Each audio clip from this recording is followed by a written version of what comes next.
Corona virus lockdown के बीच प्रमुख अर्थव्यवस्थाओं के खुलने और निवेशकों में आशा और प्रोत्साहन के संचार के चलते सेंसेक्स और निफ्टी में दर्ज की गई 1% की वृद्धि। बैंकिंग शेयरों में दिख रही है बढ़त। वंदे भारत के तहत विदेशों में फंसे भारतीयों की स्वदेश वापसी जारी। इजरायल और दुबई से विमानों की भारत आने की तैयारियां पूरी। वहीं प्रवासी मजदूरों के लिए श्रमिक एक्सप्रेस ट्रेनें जारी। रेल मंत्रालय ने अब तक श्रमिक रेलगाड़ियों के माध्यम से 40 लाख से अधिक लोगों को पहुंचाया उनके घर।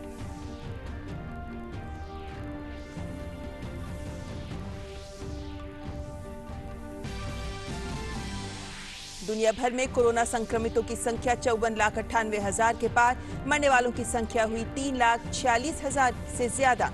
अमेरिका के बाद ब्राजील और रूस में कोरोना संक्रमितों की संख्या सबसे ज्यादा। WHO ने सुरक्षा चिंताओं के चलते रोका कोरोना मरीजों पर हाइड्रोक्सीक्लोरोक्वीन का परीक्षण।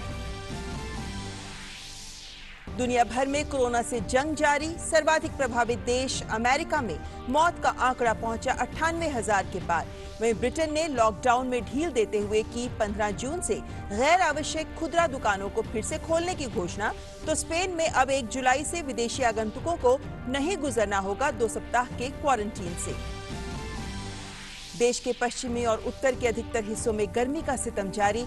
मौसम विभाग ने दिल्ली, पंजाब, हरियाणा, चंडीगढ़, राजस्थान, उत्तर प्रदेश, मध्य प्रदेश, विदर्भ और तेलंगाना में 28 मई तक लू चलने की जारी की चेतावनी।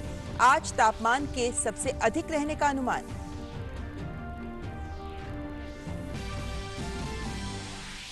और दिल्ली के केशवपुरम इलाके में फुटवेयर फैक्ट्री में लगी आग। दमकल की 27 गाड़ियों ने पाया आग पर काबू। कोई हताहत नहीं।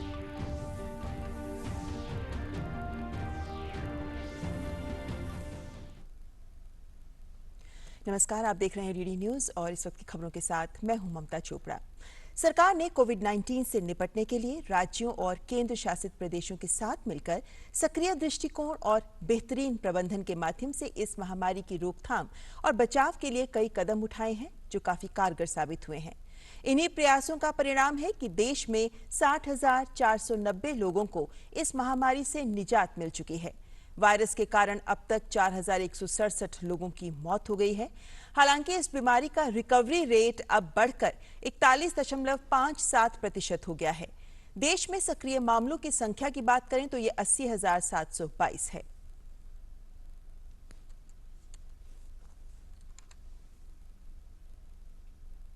वंदे भारत अभियान के तहत दूसरे देशों में फंसे भारतीयों को स्वदेश लाने का काम लगातार जारी है और इसी के तहत इजरायल में फंसे करीब 115 भारतीयों को एयर इंडिया के विमान से वापस लाया जा रहा है। लॉकडाउन के कारण 2 महीने से ज्यादा वक्त तक इजरायल में फंसे हुए ये लोग जब देर रात विमान में सवार हुए तब इनके चेहरे पर खुशी देखने लायक थी। इनमें काम से निकाले गए लोग, छात्र और गर्भवती महिलाएं शामिल हैं। इन्हें रवाना करने के लिए भारतीय दूतावास का स्टाफ एयरपोर्ट पर तैनात था। उन्होंने यात्रियों को मास्क और दस्ताने के पैकेट भी बांटे। इजरायल से वापस आ रहे भारतीय टिकट और क्वारंटीन का खर्च खुद वहन कर रहे हैं। इनमें ज्यादातर लोग केरल के हैं और वो दिल्ली से आगे कोच्चि के लिए उड़ान भरेंगे। संयुक्त अरब अमीरात से भी भारतीयों को वंदे भारत उड़ानों के जरिए स्वदेश लाया जा रहा है। ये विमान फंसे भारतीयों को कोच्चि, कोड़िकोड, कन्नूर और तिरुवनंतपुरम लेकर आएंगे। दुबई में विमान में सवार होने से पहले यात्रियों ने एयरपोर्ट पर सभी औपचारिकताएं पूरी की। मजबूरी में फंसे कर्मचारियों, गर्भवती महिलाओं, वरिष्ठ नागरिकों को इस प्रक्रिया में तरजीह दी जा रही है।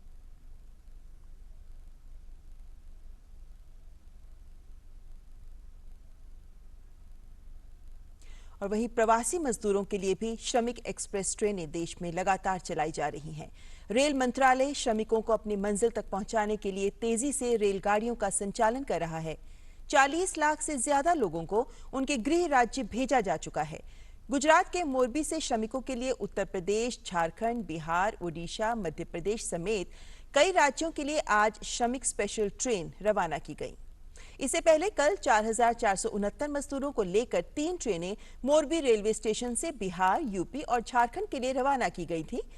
1 मई से श्रमिक स्पेशल ट्रेनों का परिचालन शुरू हुआ था और श्रमिक स्पेशल के अलावा रेलवे 30 जोड़ी अन्य ट्रेनों का भी 12 मई से नई दिल्ली से परिचालन कर रहा है। लखनऊ में उत्तर प्रदेश पुलिस के कर्मी 112 यानी 112 नंबर पर तत्परता से सेवाएं दे रहे हैं। ये कोरोना योद्धा आयुष मंत्रालय के दिशा निर्देशों का पूरी तरह से पालन भी कर रहे हैं, जिससे वो इस चुनौतीपूर्ण समय में अपनी इम्यूनिटी को बढ़ा सके और इस जंग से और बेहतर तरीके से लड़ सके। कोरोना के संकट में कोरोना योद्धाओं के सामने दोहरी चुनौती है। पहली, दूसरों को सुरक्षा और सेवाएं देना, और दूसरी, खुद को स्वस्थ रखना। इसीलिए पीआरवी 112 के मुख्यालय में काम करने वाले लोगों के लिए पूरे इंतजाम किए गए हैं, ताकि स्वस्थ रहकर पूरे जोश के साथ इस कोरोना संकट के समय लोगों की मदद की जा सके। 112 के मुख्यालय में प्रवेश के साथ ही सैनिटाइजर की पूरी प्रक्रिया से गुजरना पड़ता है, पर सबसे खास ये है कि यहाँ की कैंटीन में स्वस्थ रहकर इम्यून सिस्टम को बढ़ाने की भी खास पहल की गई है। 112 की कैंटीन में आयुष मंत्रालय का काढ़ा सबसे अहम है, जो लगातार लोगों को पिलाया जाता है। कोरोना वॉरियर्स को लड़ाई में बहुत ज़रूरी है कि वो खुद भी स्वस्थ रहें, और कोरोना से लड़ाई में बहुत ज़रूरी है अपनी प्रतिरोधक क्षमता यानी इम्यूनिटी को बना के रखना। इसके लिए 112 मुख्यालय में जितने लोग काम करते हैं, इनको विटामिन सी, फल और सबसे इम्पॉर्टेंट आयुष मंत्रालय द्वारा दिए गए रेसिपी के अनुसार रोज़ काढ़ा दिया जा रहा है, जिससे कि सब लोग स्वस्थ रहें और इस लड़ाई में अपना योगदान कर सकें। 112 आपात सेवा की कैंटीन में प्रतिदिन 1200 से अधिक लोगों को काढ़ा पिलाने का प्रबंध किया गया है। कॉल सेंटर में काम कर रहे इन युवाओं को और पुलिस कर्मियों को दिन में 3 से 4 बार ये काढ़ा पिलाया जाता है, ताकि बिना रुके, बिना थके लगातार देश सेवा में तत्पर रह सके। सिर्फ काढ़ा ही नहीं, विटामिन सी से भरपूर फलों का भी सेवन कराया जाता है, ताकि देश के सबसे बड़े सूबे के किसी भी कोने से फोन आए तो तुरंत मदद पहुंचाई जा सके। हमारे परिवार वाले भी काफ़ी परेशान थे, पर जब हम ऑफिस आए तो हमारे ऑफिस में काफ़ी अच्छे इंतज़ाम किए गए थे सैनिटाइजेशन के लिए। हमारे यहाँ टेम्परेचर भी चेक किया जाता है। यहाँ पे हमें काफ़ी फल भी दिए जाते हैं, विटामिन सी जिनमें होता है, जो हमारी इम्यूनिटी के लिए बहुत अच्छा है। कोरोना के चलते अब कॉल सेंटर में सिर्फ सुरक्षा से जुड़े फोन नहीं आते, जिम्मेदारियां और बढ़ गई हैं। फोन राशन खत्म होने का, दवा पहुंचाने का, प्रवासी मजदूरों की समस्या से जुड़े भी फोन आते हैं, और त्वरित सुविधा पहुंचाने की प्रतिबद्धता भी रहती है। उत्तर प्रदेश के मुख्यमंत्री योगी आदित्यनाथ ने ट्वीट कर कहा है कि घर वापस आने वाले कामगार श्रमिक भाई बहनों की स्किल मैपिंग कर पहली सूची तैयार है। सभी लोगों को अब प्रदेश में ही रोजगार मुहैया कराने के लिए कामगार श्रमिक सेवा योजन एवं रोजगार कल्याण आयोग के गठन की तैयारी शुरू कर दी गई है। अब इनका हुनर, दक्षता और मेहनत इनकी जन्मभूमि को अभिसिंचित करेगी। केंद्र सरकार ही अनेक कल्याण योजनाएं चला रही है, और इन्हीं में से एक है किसान सम्मान निधि योजना। किसान सम्मान निधि के तहत मिले पैसे से किसानों को खेती करने में काफी मदद मिल रही है। लॉकडाउन के दौरान वाराणसी के किसानों के खाते में आया ये पैसा किसी वरदान से कम नहीं है। प्रधानमंत्री लगातार किसानों की बात कर रहे हैं। उनका मानना है कि किसान जो अन्नदाता है देश का, गांव में रहता है, वो उसके लिए ज़्यादा से ज़्यादा सरकार कर सके, इसलिए वो कई तरह की योजनाएं चला रहे हैं।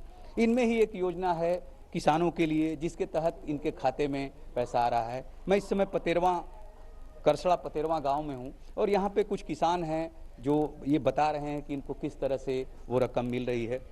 हम जनधन खाता खुलवाए, और उसमें हमारे खाते में 4 किस्त आ गया है। किसानों के जो किसान को मिलता है वो 4 किस्त आया है, 2000। मेरे खाते में किसान सम्मान निधि वाला 3 किस्त आ चुका है, चौथा का भी उम्मीद करता हूँ कि आएगा। 2-2000 किस्त आया है। जो साल में 6000 रुपये देने की बात कही गई है, उसमें 2020 का पैसा आ चुका है। जनवरी और मार्च का, अप्रैल का आने वाला है, वो भी जल्दी हो सके। उम्मीद है कि वो भी आने वाला है, जल्दी आ जाएगा। किसान सम्मान निधि मुझको 4 बार मिला है। केंद्र सरकार का ये योजना बहुत अच्छा है किसानों के लिए। इसके लिए मैं सरकार को धन्यवाद करना चाहता हूँ। माननीय प्रधानमंत्री द्वारा हमारे खाते में जो है जनधन खाते में 5 किस्तों में 10,000 रुपया जो है मिला है। मैं माननीय प्रधानमंत्री जी का भूरी भूरी आभारी हूँ। ये सब लोग खुश हैं, आभारी हैं सरकार के, और इनका मानना है कि इससे जो है जो इनके छोटे मोटे काम हैं वो इससे वो कर लेते हैं और खेती किसानी भी ठीक से चल रही है। Camera person doctor Ajay Verma के साथ doctor Harkesh Bahadur Singh Gautam, DD news, Karsada, पतेरवा, Varanasi. Kerala में आज से केरल बोर्ड के 9 लाख से अधिक परीक्षार्थी 10वीं और 12वीं की परीक्षाएं दे रहे हैं। कोविड-19 के कारण देश भर में ये परीक्षाएं स्थगित कर दी गई थी। हालांकि अब भी लॉकडाउन है, लेकिन इस दौरान छात्रों और शिक्षकों की सुरक्षा सुनिश्चित करने के लिए परीक्षा केंद्रों में खास इंतजाम किए गए हैं। 31 मई तक ये परीक्षाएं आयोजित होंगी। 12वीं कक्षा की परीक्षा सुबह और 11वीं की परीक्षा दोपहर में आयोजित की जा रही है। केरल की सरकार ने राज्य के शिक्षा विभाग और स्वास्थ्य अधिकारियों के साथ विस्तार से बातचीत करने के बाद समन्वय स्थापित किया और फिर परीक्षा के लिए विशेष व्यवस्था की गई। छात्रों को परीक्षा केंद्रों तक पहुंचाने के लिए परिवहन की सुविधा भी उपलब्ध कराई गई है। सभी को मास्क और सैनिटाइजर्स दिए जा रहे हैं। सभी परीक्षा केंद्रों को ठीक से कीटाणु रहित किया जा रहा है। परीक्षा केंद्रों के पास कोई भी दुकान खोलने की अनुमति नहीं है। सभी परीक्षा केंद्रों में सख्त सामाजिक दूरियों के मानदंडों का पालन किया जा रहा है। केंद्रीय स्वास्थ्य मंत्रालय ने अपने ट्विटर हैंडल से ट्वीट कर कोविड-19 के खिलाफ ज्यादा सतर्क रहने की अपील की है। ट्वीट में लिखा है, 2 गज की दूरी सुरक्षा के लिए जरूरी। आपस में उचित दूरी बनाए रखने के नियम का पालन करें और अपनी सुरक्षा के लिए हमारी मदद करें। साथ ही अपने हाथों को बार बार साबुन और पानी से धोने या अल्कोहल आधारित हैंड सैनिटाइजर का प्रयोग करने की अपील की गई है। इसके अलावा मंत्रालय ने एक बार फिर कोविड-19 के लिए शुरू की गई हेल्पलाइन नंबर 1075 को भी ट्वीट कर जानकारी साझा करने की अपील की है। कोविड-19 से बचने के लिए स्वास्थ्य मंत्रालय ने ट्वीट के जरिए लोगों से बार बार ये अपील की है और साथ ही साथ ये भी कहा है कि वो सार्वजनिक स्थानों पर ना थूकें। ऐसा करना दंडनीय अपराध है, क्योंकि खुले में थूकने से कोविड-19 के संक्रमण का खतरा बढ़ता है। आप भी देखिए स्वास्थ्य मंत्रालय की ओर से जारी किया गया ये वीडियो।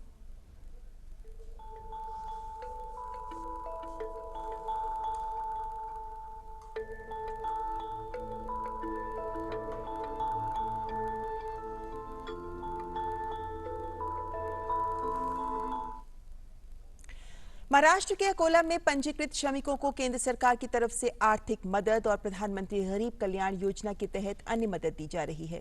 आइए देखते हैं ये ग्राउंड रिपोर्ट। निर्माण क्षेत्र सहित अन्य क्षेत्रों से जुड़े श्रमिकों को सरकार 2000 रुपए की आर्थिक मदद दे रही है। ये मदद प्रधानमंत्री गरीब कल्याण योजना के तहत दिए जा रहे खाद्यान्न से अलग है। महाराष्ट्र के अकोला में 11,196 श्रमिक पंजीकृत हैं, जिनमें से 9,803 श्रमिकों को 2000 रुपए की आर्थिक मदद अब तक दी जा चुकी है। ये मदद सीधे लाभार्थियों के खाते में दी गई है। मेरा नाम अमजद अली खान है। मैं जो है बांधकाम कामगार मजदूर हूँ। मेरा काम का जो 100 रुपये वो इलेक्ट्रिशियन है, और लॉकडाउन होने के कारण हमें बहुत परेशानी हो गई थी, बहुत तकलीफ जा रही थी। लेकिन यहाँ मंडल की वजह से जो है हमको आयुक्त कामगार आयुक्त साहब की वजह से जो है थोड़ी राहत मिली। 2000 रुपये हमारे बैंक अकाउंट में जो है हमारे को यहाँ से मंडल से जमा हुए हुए है, और हमें जो है 30 किलो जो है हमारा राशन भी मिला है। मेरा नाम नाजिम बेग, मैं बांधकाम काम करता हूँ, और मुझे गवर्नमेंट की तरफ से 2000 रुपये का लाभ मिला है और राशन मिला है मुझे। तो हर एक 4 मेंबर है मेरे घर में, तो 20 किलो राशन मिला मुझे। मैं आयुक्त साहब का बहुत शुक्रिया अदा करना चाहता हूँ, और गवर्नमेंट का भी शुक्रिया अदा करना चाहता हूँ, जो ऐसे हालात में सबकी परेशानियों को दूर करे है। सहायक श्रम आयुक्त राजेश गुहाने ने कहा कि अभी शेष 1300 श्रमिकों के खातों में राशि हस्तांतरित करने के लिए बोर्ड स्तर पर कार्रवाई की जा रही है। अकोला से मधु कस्बे के साथ मुंबई ब्यूरो, डीडी न्यूज। और बात शेयर बाजार की। भारतीय शेयर बाजार आज मजबूती के साथ खुला। कोरोना वायरस के कारण पैदा हुए संकट के इस दौर में ये राहत भरी खबर है। निफ्टी 50 इंडेक्स के साथ 1.2% और सेंसेक्स 30,994 के अंकों के साथ 1.04% ऊपर खुला। मुंबई में निफ्टी बैंकिंग इंडेक्स में 2% की वृद्धि हुई। HDFC बैंक, ITC और रिलायंस इंडस्ट्रीज के शेयर्स में बढ़त देखने को मिली। और अब खबर अंतर्राष्ट्रीय जगत से। दुनिया भर में कोरोना वायरस के अब तक 54,97,000 से ज्यादा मामले सामने आ चुके हैं। वहीं कोरोना के कारण अब तक 3,46,000 से ज्यादा लोगों की मौत भी हो चुकी है। कोरोना ने दुनिया भर में सबसे ज्यादा अमेरिका को प्रभावित किया है। अमेरिका में कोरोना वायरस से संक्रमितों का आंकड़ा 16,62,000 से ज्यादा हो चुका है, जबकि इसके संक्रमण से मरने वालों की संख्या 98,000 के आंकड़े को पार कर चुकी है। कोरोना से अमेरिका के बाद ब्राजील सबसे ज्यादा प्रभावित है। ऐसे में अमेरिका ने ब्राजील से आने वाले यात्रियों पर प्रतिबंध लगा दिया है। और ब्राजील में पहली बार कल 24 घंटों के भीतर अमेरिका से भी ज्यादा मौतें दर्ज की गई। कल ब्राजील में कोरोना वायरस संक्रमण से 807 मौतें हुई, जबकि अमेरिका में 620 लोगों की जान गई। कोरोना संक्रमण के मामले में ब्राजील इस समय 3,74,898 मामलों के साथ दुनिया में दूसरे नंबर पर है। राष्ट्रपति बोल्सोनारो ने संक्रमण फैलने की जिम्मेदारी प्रांतीय गवर्नरों और शहरों के मेयर पर डाल दी है। हालांकि राष्ट्रपति ने ब्राजील में लॉकडाउन लागू नहीं किया है। उनका मानना है कि अर्थव्यवस्था को रोक देने से लोग ज्यादा परेशान होंगे। विश्व स्वास्थ्य संगठन ने कोरोना मरीजों में हाइड्रोक्सीक्लोरोक्वीन के इस्तेमाल के बारे में जारी क्लिनिकल ट्रायल को फिलहाल अस्थायी तौर पर रोकने का फैसला लिया है। WHO के निदेशक डॉक्टर टेड्रोस ने कहा है कि इस दवा के सुरक्षित इस्तेमाल के बारे में डेटा सेफ्टी मॉनिटरिंग बोर्ड अध्ययन करेगा। साथ ही इस दवा से जुड़े दुनिया भर में हो रहे प्रयोगों का व्यापक विश्लेषण भी किया जाएगा। डॉक्टर टेड्रोस ने कहा कि आमतौर पर हाइड्रोक्सीक्लोरोक्वीन का इस्तेमाल मलेरिया के रोगियों और ल्यूपस जैसे ऑटो इम्यून बीमारी के मामलों में किया जाता है, लेकिन कोरोना के मरीजों में इस दवा के सुरक्षित इस्तेमाल को लेकर चिंता जताई जा रही है। पूरी दुनिया लंबे समय से कोरोना महामारी से जूझ रही है। बदहाल अर्थव्यवस्था को पटरी पर लाने के लिए तमाम देश अब लॉकडाउन में छूट दे रहे हैं। ऐसे में विश्व स्वास्थ्य संगठन ने भी सभी देशों को चेताते हुए कहा है कि अगर कोरोना से निपटने के लिए उठाए गए कदमों में बहुत जल्द ढील दी गई तो संक्रमण की एक दूसरी लहर भी जल्द आ सकती है। WHO के आपात कार्यक्रम के प्रमुख डॉक्टर माइक रॉय ने कहा कि देशों को यह सुनिश्चित करने के लिए काम करना होगा कि कोरोना संक्रमण दोबारा ना फैले। स्पेन ने कहा है कि वो 1 जुलाई से विदेशों से आने वाले यात्रियों को 2 हफ्ते तक अनिवार्य रूप से क्वारंटीन के नियम को खत्म करेगा। सरकार ने संक्षिप्त बयान में कहा है कि कैबिनेट मंत्रियों ने सोमवार को हुई बैठक में क्वारंटीन के नियम को हटाने का फैसला लिया। आपको बता दें कि प्रधानमंत्री पेड्रो सैंचेज ने पिछले सप्ताह ऐलान किया था कि स्पेन में जुलाई से विदेशी पर्यटक देश आ सकेंगे। स्पेन दुनिया के उन देशों में शामिल है जहां सबसे अधिक पर्यटक आते हैं। यहां सालाना 8 करोड़ विदेशी पर्यटक आते हैं। स्पेन में कोरोना के संक्रमण से अब तक 26,834 लोगों की मौत हो चुकी है। वहीं देश में कोरोना से 2,35,400 लोग संक्रमित हैं। इटली में कोरोना से 24 घंटों में 92 लोगों की मौत हुई। मार्च के बाद ये एक दिन में हुई मौत का सबसे कम आंकड़ा है। देश में अब तक कुल 32,877 लोगों की मौत हो चुकी है। देश में कोरोना के कुल मामलों की संख्या 2,30,158 है। इटली में रविवार को 531 नए मामले सामने आए थे, जबकि सोमवार को यह आंकड़ा 300 रहा। और ब्रिटेन की बात करें तो यहां कोरोना वायरस के नए मामलों में कमी के साथ ही लॉकडाउन में छूट बढ़ाई जा रही है। इसी के तहत पीएम बोरिस जॉनसन ने घोषणा की है कि अगले महीने हजारों दुकानें, डिपार्टमेंट स्टोर्स और शॉपिंग सेंटर्स दोबारा खुल जाएंगे। उन्होंने कहा कि 1 जून से मार्केट और कार शोरूम दोबारा खोले जा सकते हैं, बशर्ते वो कोविड-19 की सुरक्षा दिशा निर्देशों का पालन करें। ब्रिटेन में कोरोना वायरस से अब तक 2,62,000 से ज्यादा लोग संक्रमित हुए हैं और करीब 37,000 लोगों की मौत हुई है। दिल्ली के केशवपुरम इलाके में एक फुटवेयर फैक्ट्री में आज सुबह आग लग गई। दमकल की 27 गाड़ियां घटनास्थल पर रवाना की गईं। आग पर फिलहाल काबू पा लिया गया है। इस हादसे में किसी के हताहत होने की खबर नहीं है। फिलहाल आग लगने के कारणों का भी पता नहीं चल पाया है। और मौसम की बात करें तो देश के कई इलाके बेतहाशा गर्मी से झुलस रहे हैं। खासकर उत्तरी इलाकों में गर्मी और लू का प्रकोप बढ़ गया है। पिछले 2 दिनों में इस साल का सबसे अधिक तापमान 47.6 डिग्री सेल्सियस रिकॉर्ड किया गया। आज गर्मी के चरम पर रहने का अनुमान है। उत्तर भारत के कई हिस्सों में तापमान बढ़ने के बाद मौसम विभाग ने दिल्ली, पंजाब, हरियाणा, चंडीगढ़ और राजस्थान में अगले 2 दिनों के लिए रेड अलर्ट जारी किया है, जहां लू का प्रकोप अपने चरम पर हो सकता है। पूर्वी उत्तर प्रदेश में भी मौसम विभाग ने लू को लेकर ऑरेंज अलर्ट जारी किया। मौसम विभाग ने कहा है कि उत्तर पश्चिमी मध्य भारत और कुछ पूर्वी इलाकों में इसी प्रकार की गर्मी 28 मई तक जारी रह सकती है। साथ ही मौसम विभाग ने असम, मेघालय और अरुणाचल प्रदेश के कुछ हिस्सों में भारी बारिश होने की आशंका जताई है। और दिल्ली एनसीआर सहित पूरे उत्तर भारत में इन दिनों गर्मी ने लोगों का जीना मुहाल किया हुआ है। कब तक रहेगी ये तेज गर्मी और कब मिलेगी लोगों को फिलहाल राहत, इस पर खास बातचीत की हमारे संवाददाता गिरीश निशाना ने मौसम वैज्ञानिक डॉक्टर कुलदीप श्रीवास्तव से। दिल्ली एनसीआर समेत पूरे उत्तर भारत में कैसा बना रहेगा मौसम, इस पर ज्यादा बात करने के लिए हमारे साथ मौजूद हैं मौसम वैज्ञानिक डॉक्टर कुलदीप श्रीवास्तव। सर, किस तरह का बना रहेगा इन दिनों मौसम? देखेंगे कि आज और कल की अगर बात करते हैं तो हमारे पास हीट वेव की जो कंडीशन दिल्ली एनसीआर में बनी हुई है वो मेंटेन रहेगी। टेम्परेचर दिल्ली एनसीआर में 45 से 46 डिग्री सेंटीग्रेड आ जाएगा और कल हमारे पास लगभग थोड़ा सा कम हो सकता है, 45 डिग्री सेंटीग्रेड जाएगा। उसके बाद हमारे पास तापमान में गिरावट शुरू होगी और जो कि आप कह सकते हैं कि ईस्टर्ली विंड के प्रभाव में होगी। और 28 तारीख से एक वेस्टर्न डिस्टर्बेंस भी नॉर्थ वेस्ट इंडिया को प्रभावित कर रहा है, जिसके चलते तापमान में 28 तारीख को काफ़ी गिरावट होगी। तापमान में गिरावट की वजह क्या रहेगी? क्या बूंदाबांदी होगी, बारिश होगी, क्या वजह रहेगी? देखिए 28 तारीख से हमारे पास नॉर्थ वेस्ट इंडिया में एक वेस्टर्न डिस्टर्बेंस का प्रभाव होने जा रहा है। साथ ही साथ पूर्वी हवाएं भी चलेंगी जो कि बिहार और उत्तर प्रदेश से चल करके दिल्ली एनसीआर तक पहुंचेंगी। तो इसके चलते हमारे पास जो दिल्ली एनसीआर का जो तापमान है उसमें काफ़ी गिरावट आएगी। और 29 और 30 तारीख को दिल्ली एनसीआर में डस्ट स्टॉर्म, थंडर स्टॉर्म और साथ में आपका तेज हवाएं चलने की संभावना है, जिनकी स्पीड लगभग 60 किलोमीटर पर आवर हो सकती है। साथ ही साथ इस वेस्टर्न डिस्टर्बेंस का प्रभाव पूरे नॉर्थ वेस्ट इंडिया में पड़ेगा और जो हीट वेव की कंडीशन पूरे नॉर्थ वेस्ट इंडिया में चल रही है उसमें भी काफ़ी राहत मिलेगी। और जो पहाड़ी राज्य हैं वहाँ पर हमारे पास 28, 29 और 30 में आप कह सकते हैं कि हल्की बारिश होगी और साथ साथ तापमान में गिरावट होगी। जो मैदानी इलाके हैं उसमें 28 तारीख की शाम रात से लेकर के 29-30 में आपके पास डस्ट स्टॉर्म, थंडर स्टॉर्म आएगा।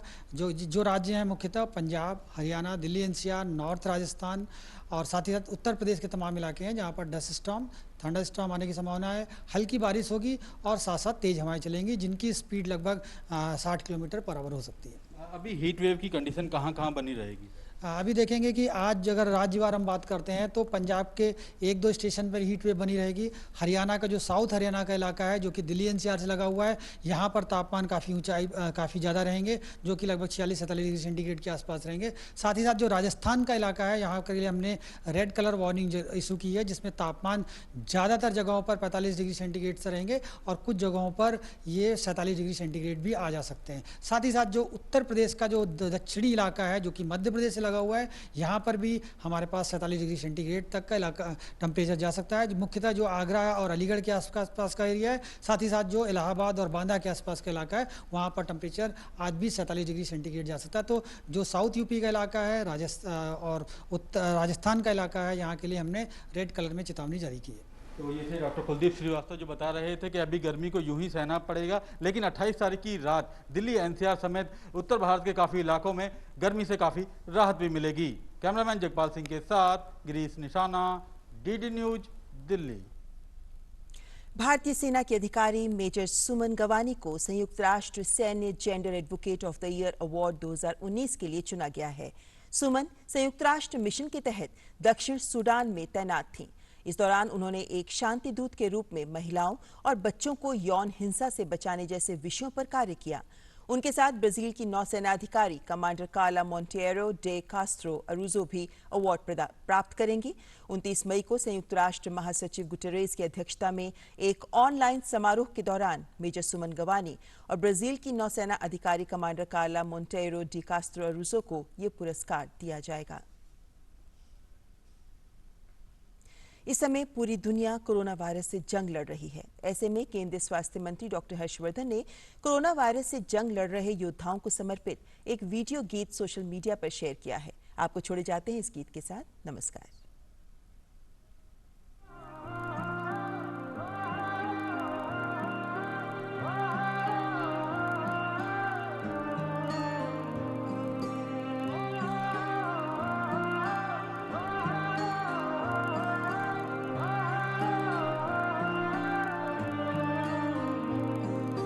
रास्ते मुश्किल हो कोई गम नहीं, गम नहीं, हौसला अपना भी कोई कम नहीं।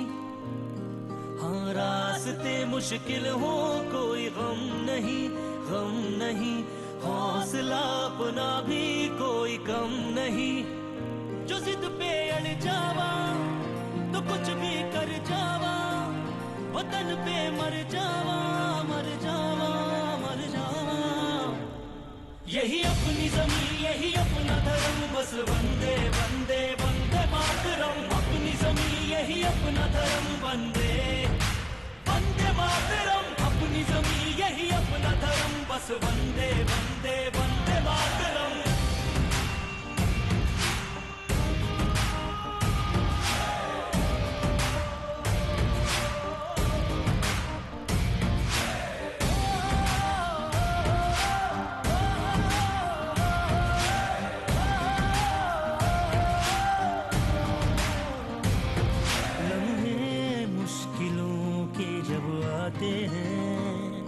कदमों से कदम हम मिलाते हैं, फिर चलते हैं शेर की चालों में। है आदत इंडिया वालों में, किस्मत ऐसी हो जिसमें हो तिरंगा का फल। यही अपनी ज़मीं, यही अपना धर्म, बस वंदे वंदे वंदे मातरम। अपनी ज़मीं, यही अपना धर्म, वंदे वंदे मातरम। अपनी ज़मीं, यही अपना धर्म, बस वंदे वंदे वंदे मातरम।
यही अपना धर्म, बस वंदे वंदे वंदे मातरम। अपनी ज़मीं, यही अपना धर्म, वंदे वंदे मातरम।